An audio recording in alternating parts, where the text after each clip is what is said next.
Le musée Thomas-Henry de Cherbourg nous dévoile les trésors de sa collection permanente. Ce grand nu masculin est une œuvre de Jacques-Louis David, peintre néoclassique du début du XIXe siècle, à qui l'on doit notamment des chefs-d'œuvre tels que le Sacre de Napoléon Ier ou encore le Serment des Horaces.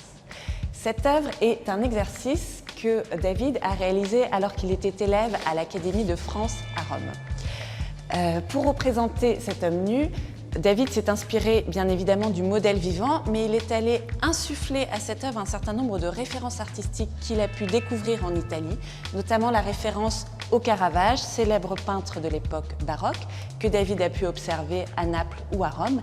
Et l'influence du Caravage se lit dans le clair-obscur extrêmement fort et dramatisé qui vient donner une lumière très forte sur ce corps et le sculpter, ce qui lui donne ce relief aussi impressionnant.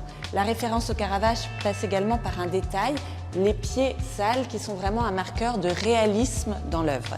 Mais David va également idéaliser son modèle en s'inspirant de l'exemple de l'antique et notamment du Gaulois mourant qu'il a pu observer au musée du Capitole à Rome. Cette œuvre va énormément marquer les professeurs de David à Paris et il va être par la suite beaucoup copié, notamment par les élèves de David et servir de base à l'enseignement de l'école néoclassique au début du XIXe siècle.